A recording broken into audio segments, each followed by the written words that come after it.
Hello बच्चों, good morning. आज आप लोगों के लिए मैं ज्योग्राफी का एग्रीकल्चर चैप्टर जो हमारा 4th चैप्टर है 10th क्लास का, उसे एक्सप्लेन करने वाली हूँ। उससे पहले मैं अपना इंट्रोडक्शन दे दूँ।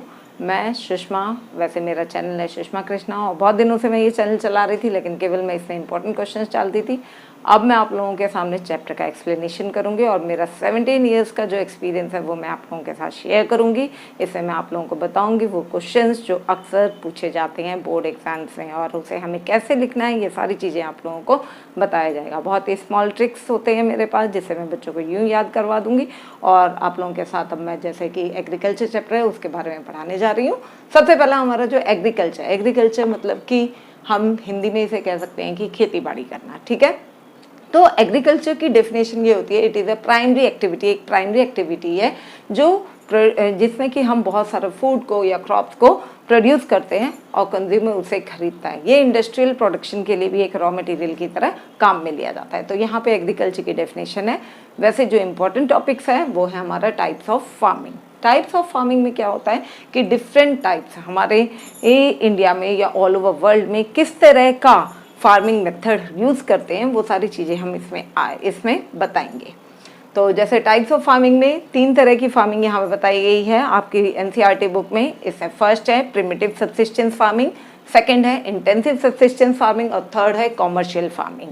तो आपको बहुत ही इजीली तरीके से मैं यहाँ पे एक्सप्लेन करने वाली हूँ कि प्रिमिटिव सब्सिस्टेंस फार्मिंग होता क्या है। वैसे प्रिमिटिव सब्सिस्टेंस, प्रिमिटिव मतलब पुराना, ठीक है। इसको आप इस तरीके से भी याद कर सकते हो, पी से प्रिमिटिव और पी से पुराना। मतलब ये एक ऐसी सब्सिस्टेंस फार्मिंग, सब्सिस्टेंस मतलब कि इस दुनिया में हमें रहने के लिए, सर्वाइव करने के लिए जो जो एग्रीकल्चरल प्रोडक्टिविटी होती है या फार्मिंग मेथड होता है वो कैसा होता है। तो प्रिमिटिव मतलब पुराने तरीके से लोग किस तरह से एग्रीकल्चर प्रोडक्शन करते थे। तो पुराने टाइम में आज से आप लोग चले जाओ 1000 ईयर पहले, तो उस टाइम में तो मशीनरी वगैरह नहीं थी। तो आप इमेजिन करो किस टाइप से खेती बाड़ी करते थे। तो छोटे छोटे स्मॉल पैच ऑफ लैंड, वो अभी भी चल रहा है, ठीक है। Practice on small patch of land मतलब कि लोग जो है यहाँ पे छोटे छोटे खेतों में काम करते हैं, ठीक है। उनके पास छोटा छोटा लैंड एरिया होता है, उसके ऊपर प्रिमिटिव टूल्स का यूज़ करते हैं। मतलब कि जैसे कि हो होता है, दाव होता है, जैसे हम खुरपा यूज़ करते हैं, फावड़ा यूज़ करते हैं, हल होता है, ये सारे जो ओल्ड टूल्स होते हैं इसका इस्तेमाल किया जाता है प्रिमिटिव सब्सिस्टेंस फार्मिंग में। नेक्स्ट है लेबर फार्मिंग होता है। इसमें क्या है, लेबर जो होते हैं फैमिली मेम्बर्स होते हैं, ठीक है। इसमें जितने भी अपने परिवार के लोग होंगे वही एज ए लेबर की तरह वर्क करते हैं। और नेक्स्ट वन जो है इनके पास, क्योंकि ये कोई भी फर्टिलाइज़र का यूज़ नहीं करते, मैन्योर का यूज़ नहीं करते, ये लोग ज़्यादातर डिपेंड होते हैं हमारा मॉनसून के ऊपर। इरिगेशन फैसिलिटी इनको प्रोवाइड नहीं होती है। और इसके अलावा क्या है कि यहाँ पे क्योंकि कोई भी मॉडर्न इनपुट का यूज़ नहीं होता, कोई भी पेस्टिसाइड, इंसेक्टिसाइड, इन सारी चीज़ों का यूज़ नहीं होता, तो यहाँ पे प्रोडक्शन जो होता है बहुत ही लो प्रोडक्शन होता है। तो ये आपको मेरे ख्याल में समझ आ गया होगा प्रिमिटिव सब्सिस्टेंस फार्मिंग क्या है। फिर से बता देती हूँ एक बार, small patch of land, use primitive tools, family labour, depend on monsoon and low production. ये आप इजी, ये टॉपिक्स हैं, ये मतलब एक तरीके से हम ये कह सकते हैं कि याद करने का एक तरीका है। नेक्स्ट वन है जो हमारा intensive subsistence farming. Intensive subsistence farming वो फार्मिंग मेथड होती है जो कि बहुत ही हाई प्रेशर वाले एरिया में यूज़ किया जाता है। हाई प्रेशर मतलब कि लैंड के ऊपर प्रेशर का हाई होना, मतलब जहाँ पे पॉपुलेशन ज़्यादा होती है। जैसे इंडिया एक ऐसा कंट्री है जहाँ पे पॉपुलेशन बहुत ज़्यादा है और इसमें पॉपुलेशन ज़्यादा होने की वजह से क्या है कि यहाँ पे लैंड के ऊपर प्रेशर बहुत ज़्यादा है। जैसे कि आप लोग आपको मैं समझाती हूँ। जैसे कि एक लैंड है और अगर हमारे फैमिली मेंबर में 4 मेंबर हैं तो ये लैंड क्या होगा, 4 पार्ट में डिवाइड हो जाएगा। तो इस 4 पार्ट में चारों फैमिली के जो मेंबर्स होंगे वो सर्वाइव करेंगे इसी के ऊपर जो डिपेंड है। तो इस टाइप से क्या होता है कि लैंड जो होता है वो बहुत ही छोटा होता है और उसके ऊपर प्रेशर जो होता है, पॉपुलेशन की प्रेशर जो होती है वो बहुत ज़्यादा होती है। तो पॉपुलेशन प्रेशर ज़्यादा होता है तो अब इतने ही लैंड में उनकी पूरी फैमिली को सर्वाइव करना है। तो इतने ही लैंड में जब वो पूरी फैमिली सर्वाइव करेगी तो इसमें क्या होगा कि वो लोग क्या करेंगे, लैंड तो कम है उसी के ऊपर प्रोडक्शन बढ़ाने की कोशिश करेंगे। तो प्रोडक्शन बढ़ाने के लिए ये लोग क्या करेंगे, मॉडर्न टूल्स का यूज़ करेंगे, मशीनरी का यूज़ नहीं करेंगे, मॉडर्न टूल्स का यूज़ करेंगे। उसके अलावा लेबर इंटेंसिव फार्मिंग होगी, क्योंकि इसमें बड़े बड़े पैच ऑफ लैंड तो होते नहीं है, छोटे लैंड होते हैं जिसमें कि हम ट्रैक्टर वगैरह का यूज़ नहीं कर सकते। तो यहाँ पे लेबर खुद ही जितने भी इस एरिया में जो रहने वाले लोग जो होंगे एज ए लेबर की तरह जो वर्क कर सकते हैं उनसे काम करवाया जाएगा, क्योंकि हाई पॉपुलेशन एरिया होता है। तो हाई पॉपुलेशन एरिया में क्या है, लेबर इजीली मिल जाते हैं, अवेलेबल हो जाते हैं। तो लेबर इंटेंसिव फार्मिंग है और इसमें ज़्यादा लेबर की ज़रूरत होती है, तो वो इजीली फुलफिल हो जाती है जहाँ पे पॉपुलेशन ज़्यादा है। नेक्स्ट है use high doses of biochemical. ये इस टाइप की फार्मिंग में क्या होता है, बायोकेमिकल्स और इरिगेशन फैसिलिटी मौजूद होती है। इरिगेशन फैसिलिटी जैसे कि आजकल मॉडर्न फार्मिंग मेथड है, तो इरिगेशन जैसे कि हम लोगों को ट्यूबवेल वगैरह से मिल ही जाता है, ठीक है, पाइप्स वगैरह से मिल जाता है। तो इसमें ये इस फार्मिंग में इरिगेशन की प्रॉब्लम नहीं होती है। और क्योंकि ये हाई प्रेशर एरिया में और ज़्यादा मॉडर्न इनपुट या बायोकेमिकल्स वगैरह का यूज़ किया जाता है, तो यहाँ पे प्रोडक्शन भी बहुत ज़्यादा होता है, ठीक है। नेक्स्ट है हमारा कॉमर्शियल फार्मिंग। कॉमर्शियल फार्मिंग जो होती है ये एक ऐसी फार्मिंग मेथड होती है जो कॉमर्शियल पर्पस के लिए यूज़ किया जाता है। कॉमर्शियल मतलब बिजनेस के पर्पस के लिए, ठीक है। वैसे जैसे पहले टाइम में क्या होता था, मतलब कि जैसे कि इस बार तो आप लोगों का बिल्कुल ही पैटर्न चेंज हो गया है, 1 मार्क का क्वेश्चंस आ रहे हैं। तो पहले आपसे 1-2 साल पहले जो आता था, ज़्यादातर जो क्वेश्चन होते थे वो कॉमर्शियल फार्मिंग और प्रिमिटिव सब्सिस्टेंस फार्मिंग में डिफरेंस आता था। 5 मार्क्स क्वेश्चन होता था ये, ठीक है। तो अभी भी इनमें से कुछ भी पूछा जा सकता है, तो 1 मार्क वाले में तो आपको ये पॉइंट्स जरूर याद रखने हैं। तो कॉमर्शियल फार्मिंग में क्या है, लार्ज पैच ऑफ लैंड होता है, मतलब लैंड जो होते हैं बहुत बड़े बड़े होते हैं और उसमें मॉडर्न इनपुट्स का यूज़ करते हैं, जैसे ट्रैक्टर हो गया, हार्वेस्टर्स हो गया, इन सारी चीज़ों का यूज़ किया जाता है। इसके अलावा high doses of chemical, fertiliser, pesticide, insecticide, इन सारी चीज़ों का भी यूज़ किया जाता है ताकि ये अपने जितने भी क्रॉप है उसको बचा सके और उसका आगे इतना ज़्यादा प्रोडक्शन, ज़्यादा प्रोडक्शन हो सके जिससे कि वो उनके बिजनेस के लिए काम आ सके। कॉमर्शियल मतलब होता है ये प्रॉफिट अर्न करने के लिए, तो बिजनेस के लिए होता है। और इतनी सारी चीज़ों का जब हम यूज़ करेंगे तो क्या होगा, नेचुरल बात है, प्रोडक्शन जो होगी वो बहुत ज़्यादा हाई होगी। तो ये हमारा एक टॉपिक जो है वो कवर हो गया जिसमें हमने एग्रीकल्चर और टाइप्स ऑफ फार्मिंग किया है। नेक्स्ट टॉपिक में मैं आपको बताऊंगी एक पैटर्न क्रॉप्स के, मतलब क्रॉप का क्या क्या पैटर्न है, वो हमारे इंडिया में किस टाइप से क्रॉपिंग पैटर्न को किया जाता है, किस तरह से, क्योंकि स्मॉल पैच ऑफ लैंड है हमारे इंडिया में, ज़मीन कम है, लोग पॉपुलेशन का प्रेशर ज़्यादा है, तो क्रॉप्स को कैसे ग्रो करते हैं, किस तरह से पूरी ज़मीन का यूटिलाइज होता है, तो वो हम नेक्स्ट टॉपिक है हमारा। जैसे कि प्रिमिटिव सब्सिस्टेंस फार्मिंग में है, आपकी एनसीईआरटी बुक में 2nd पैराग्राफ में प्रिमिटिव सब्सिस्टेंस फार्मिंग में दिया गया है शिफ्टिंग एग्रीकल्चर के बारे में। तो शिफ्टिंग एग्रीकल्चर जैसे कि आपको मीनिंग से ही पता चल रहा होगा कि शिफ्ट होना। तो शिफ्टिंग एग्रीकल्चर में क्या है कि लोग जो होते हैं वो एक जगह से दूसरी जगह शिफ्ट होते रहते हैं। तो मेन जो शिफ्ट होने का जो मेन रीज़न क्या होता है, इसमें एक हम ये भी कह सकते हैं कि स्लैश एंड बर्न एग्रीकल्चर होता है। इसे 2 तरीके के नाम से जाना जाता है, एक स्लैश एंड बर्न एग्रीकल्चर और एक shifting agriculture. Slash and burn जैसे आप लोग इंग्लिश में जानते हो, स्लैश मतलब क्या होता है, ये तो मतलब पेड़ है और पेड़ों को क्या किया हमने, कट कर दिया, तो ये क्या हो गया, स्लैश हो गया, मतलब इसको हमने काट दिया। और फिर बर्न मतलब इसमें आग लगा दी, ठीक है, पेड़ जो है वो क्या हो गए, जल गए। तो शिफ्टिंग एग्रीकल्चर को हम स्लैश एंड बर्न एग्रीकल्चर भी कहते हैं। मैं आप लोगों के सामने वो क्वेश्चन जो बोर्ड में आते हैं 1 मार्क वाला वो यहाँ शेयर कर रही हूँ, और इसमें ये लिखा हुआ है जैसे कि farmers clear a patch of land, जैसे आप लोगों को जो 1 मार्क का क्वेश्चन में ये आएगा, farmers clear a patch of land and produce cereal and other food crop to sustain their family. तो इस टाइप के क्वेश्चन में आपको 1 मार्क के लिए केवल 1 लाइन लिखना होगा या 1 वर्ड लिखना होता है। तो इस टाइप के जिसमें कि एक कट किया है, मतलब कि जो भी पेड़ पौधे होते हैं उन्हें काट दिया जाता है, तो उसे हम कहते हैं स्लैश एंड बर्न एग्रीकल्चर। इसमें क्या होता है कि ज़्यादातर जंगलों को जो हम काटते हैं तो काटने के बाद क्या करते हैं कि वो उसे जला दिया जाता है, और जलाने के बाद जो उसकी राख होती है उसकी राख के ऊपर में क्या होता है कि सीड्स को डाल दिया जाता है। ठीक है, प्री मानसून सीजन में ये किया जाता है। जब मानसून आता है तो मानसून की बारिश के पानी से क्या होता है कि वो जो सीड्स होते हैं वो उग जाते हैं, और उनके उगने से क्या होता है पेड़ पौधे आ जाते हैं, मतलब क्रॉप हो जाता है, तैयार हो जाता है फिर वो। तो इसलिए इस टाइप के एग्रीकल्चर को स्लैश एंड बर्न एग्रीकल्चर कहते हैं। अब है नेक्स्ट जो क्वेश्चन आ सकता है वो है ये, when the soil fertility decreases the farmer shift and clear a fresh patch of land for cultivation. तो इस टाइप की फार्मिंग को क्या कहते हैं? तो ये भी 1 मार्क क्वेश्चन है, और इसमें जब नेचुरल फर्टिलिटी, जब तक खेती बाड़ी करते हैं वहाँ पे, मतलब जहाँ पे स्लैश एंड बर्न एग्रीकल्चर किया, जिस खेत के ऊपर जंगल थे या पेड़ पौधे थे उनको काट दिया, और काटने के बाद फिर उनको जलाया, और जलाने के बाद जो वहाँ प्रोडक्शन हुई, तब तक उसकी जब नेचुरल फर्टिलिटी रहती है जब तक तो उसमें क्रॉप ग्रो किया जाता है। लेकिन धीरे धीरे एक समय के बाद जब हम फर्टिलाइज़र, इंसेक्टिसाइड या फिर हम मैन्योर का यूज़ नहीं करेंगे, तो जब हम इन चीज़ों का यूज़ नहीं करते तो उससे क्या होता है कि नेचुरल फर्टिलिटी जो होती है लैंड की वो धीरे धीरे कम होने लगती है ना। और एक समय के बाद क्या है कि उसमें प्रोडक्शन बहुत ही कम होने लगता है। तो लोग क्या करते हैं कि फिर वो ज़मीन को छोड़ देते हैं ताकि उसके अंदर नाइट्रोजन जो फिक्सेशन हो सकता है हमारे सराउंडिंग से, वो ज़मीन के ऊपर दोबारा से हो, वो फर्टाइल हो, और दूसरे जंगलों को इसी टाइप से काट दिया जाता है और उसे जला दिया जाता है।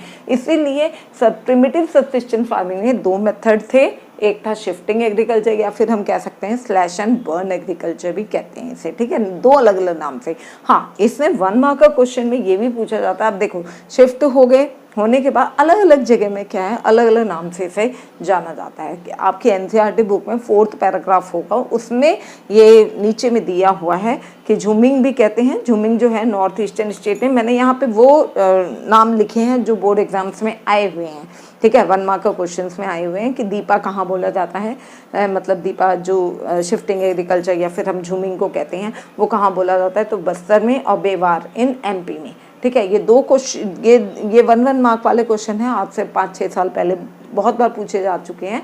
तो इसलिए ये जो क्वेश्चंस मैं इसमें बताते जा रही हूँ ये सारे बोर्ड एग्जाम में आ चुके हैं, उन्हें मैं बताती जा रही हूँ, क्योंकि आपको पहले ही मैंने बताया कि मुझे 17 ईयर का एक्सपीरियंस है। मैं बोर्ड में पेपर चेक करने के लिए भी जाती थी, तो मुझे उससे पता है कि किस टाइप के क्वेश्चंस वहाँ पे आए हैं और उनमें कैसे आंसर लिखना चाहिए। तो ये चीज़ें मैं आपको एक्सप्लेन करते जा रही हूँ। नेक्स्ट है हमारा प्लांटेशन फार्मिंग।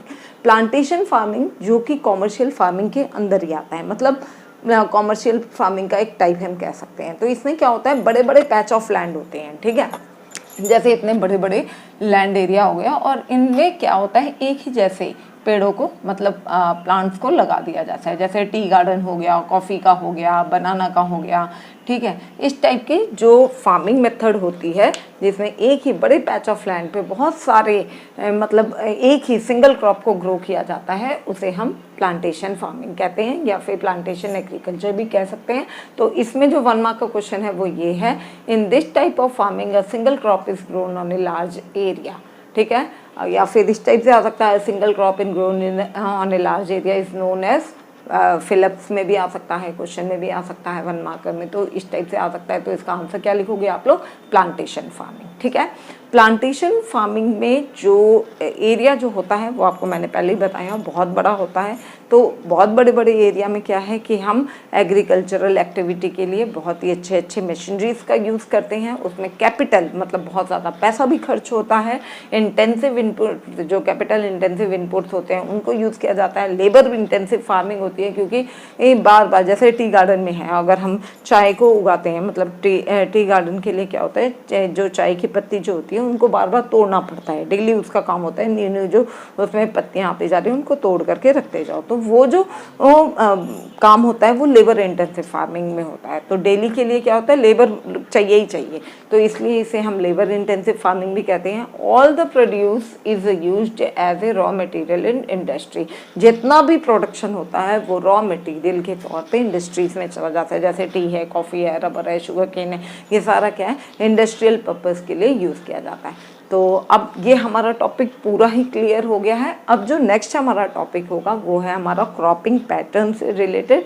जैसे कि आप लोगों को पता है हमारा इंडिया जो है एक छोटा सा, मतलब एक कह सकते हैं कि एक मतलब कम एरिया वाला लैंड एरिया है और इसके ऊपर पॉपुलेशन का प्रेशर बहुत ज़्यादा है। तो यहाँ पे हमने इतने ही पॉपुलेशन, इतने ही लैंड एरिया में पूरी पॉपुलेशन के लिए कैसे प्रोडक्शन को बढ़ाया है, तो वो हम क्रॉपिंग पैटर्न के थ्रू पढ़ेंगे, ठीक है।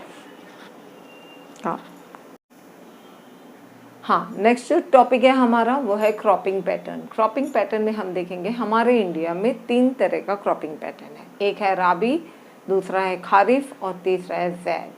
तो राबी, खारिफ और जैद में बच्चे जो गलतियां करते हैं, जैसे 3 मार्क क्वेश्चन में आता है, ये डिफरेंस बिटवीन में आता है राबी और खारिफ में डिफरेंस। तो इसमें 3 मार्क्स क्वेश्चन में 3 पॉइंट्स लिखने होते हैं और हम बोर्ड में जब कॉपी चेक करने जाते हैं तो छोटी सी गलती कर देते हैं बच्चे, राबी का खारिफ में और खारिफ का राबी में लिख देते हैं।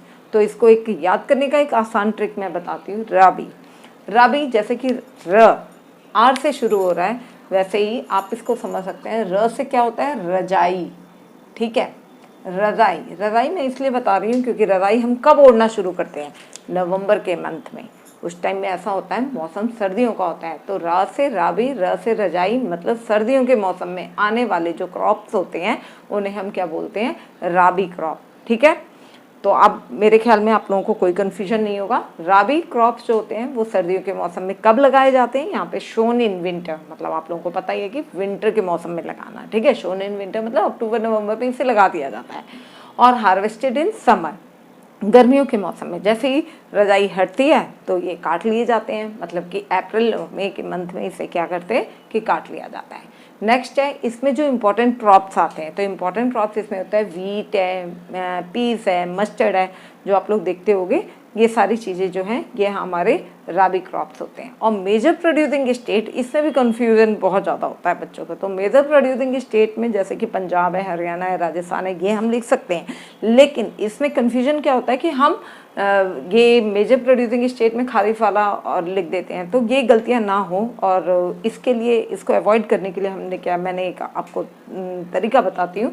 वो क्या है कि नॉर्थ इंडिया याद रखो। ठीक है, राबी के लिए क्या, नॉर्थ इंडिया याद रखो। ठीक, और साउथ इंडिया खारिफ के लिए, बस अपोजिट में चलना है आपको। ठीक है, फिर मेरे ख्याल में अब तो बिल्कुल ही कन्फ्यूजन नहीं होगा राबी और खारिफ में। अब नेक्स्ट जो हमारा है खारिफ सीज़न। खारिफ सीज़न जो होता है प्री मानसून सीज़न में इसे लगा दिया जाता है। मतलब प्री मानसून मतलब मानसून आने से पहले। मानसून कब आता है, जून जुलाई में आ जाता है। तो वो ईस्टर्न स्टेट्स के अकॉर्डिंग हम देखेंगे मानसून वहाँ पे कब आया, उसके अकॉर्डिंग वहाँ पे लगाया जाता है। तो जून और जुलाई का मंथ जो होता है खारिफ के लिए बहुत ही अच्छा माना जाता है। तो प्री मानसून सीज़न में इसे शो किया जाता है। हार्वेस्ट किया जाता है सितंबर अक्टूबर के टाइम में। ठीक है, सितंबर अक्टूबर के टाइम में इसको हार्वेस्ट किया जाता है। तभी तो हम राबी का क्रॉप लगाते हैं। जब खेत खाली हो जाएंगे जभी तो लगाएंगे ना, फील्ड जब खाली हो जाते हैं तभी तो लगाते हैं। तो हार्वेस्ट किया जाता है सितंबर अक्टूबर में। और इसमें जो क्रॉप्स आ जाते हैं वो है राइस, जो बारिश के मौसम में हो सकते हैं। तो राइस है, ज्वार है, बाजरा, जूट, मेजर क्रॉप्स माने जाते हैं। ठीक, इसके अलावा जो मैंने आप लोगों को इंडिया के स्टेट्स बताए, तो स्टेट्स में मेजर स्टेट्स जो आप लोग साउथ इंडिया याद रखो। ठीक है, राबी के लिए नॉर्थ इंडिया, खारिफ के लिए साउथ इंडिया, क्योंकि साउथ इंडिया में रजाई नहीं उड़ते तो इसीलिए याद रखना। ठीक है, और राबी क्योंकि ये रजाई उड़ते हैं तो ये नॉर्थ इंडिया याद रखना। और नॉर्थ इंडिया में क्या होता है कि ठंडियाँ होती हैं। ठीक, तो यहाँ पे मेजर स्टेट जो हो गया वो है केरला, वेस्ट बंगाल, तमिलनाडु, ये सारी चीज़ें। ठीक, नेक्स्ट वन है जैद। जैद जो होता है वो एक, देखो हमारे इंडिया में क्या है, पैच ऑफ लैंड तो जितना है उतना ही है, लेकिन पॉपुलेशन बहुत ज़्यादा है। तो लोग पॉपुलेशन प्रेशर के कारण क्या करते हैं, छोटे छोटे खेतों में भी बहुत ज़्यादा कल्टीवेट करने की कोशिश करते हैं, उसका फुल यूटिलाइज करना चाहते हैं। जैसे कि एक छोटा सा लैंड है, आप इसमें लगा दिए, मान लो कि जनवरी के मौसम में ये एक क्रॉपिंग पैटर्न में मैंने बताया कि आपको राबी का क्रॉप लगा दिया। एक में क्या किया कि खारिफ, जब वो खेत खाली हुआ तो फिर हमने खारिफ का क्रॉप लगाया।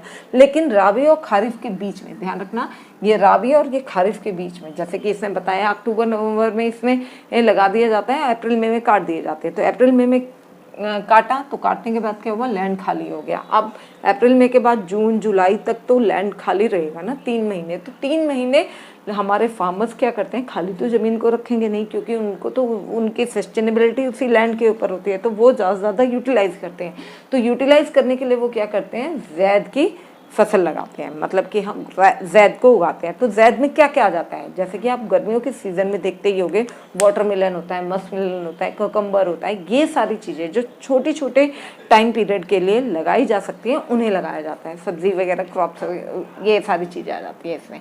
तो इनको शॉर्ट सीज़न के लिए हम कह सकते हैं अप्रैल मई से लगा दिया जाता है, जून जुलाई तक इसे काट लिए जाते हैं। ठीक है, मतलब निकाल लिए जाता है।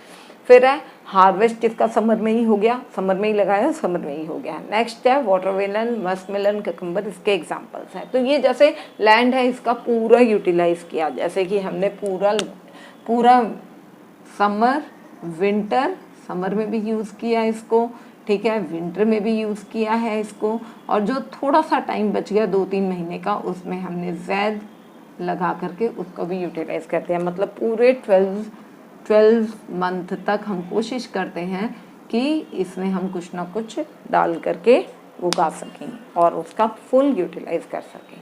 तो ये हमारा क्रॉपिंग पैटर्न था। इसमें एक इम्पॉर्टेंट चीज़ जो है वो ये जो क्वेश्चन आया है 2016 में, ये क्वेश्चन पूछा था, aus, aman and boro are a variety of which crop, मतलब ये किस क्रॉप की वेराइटी है। तो ये राइस की है। ये आपकी एनसीईआरटी बुक में क्रॉपिंग पैटर्न में 3rd पैराग्राफ के लास्ट लाइन में लिखा हुआ है। आप इसको देखना, आपको ज़रूर पता चल जाएगा। और बहुत ही इंपॉर्टेंट क्वेश्चन है क्योंकि 1 मार्क वाले हैं, कहीं से भी कुछ भी दे सकते हैं। तो जो बोर्ड में आए हुए हैं उनको तो बहुत ही ध्यान रखो। That's all. Thank you.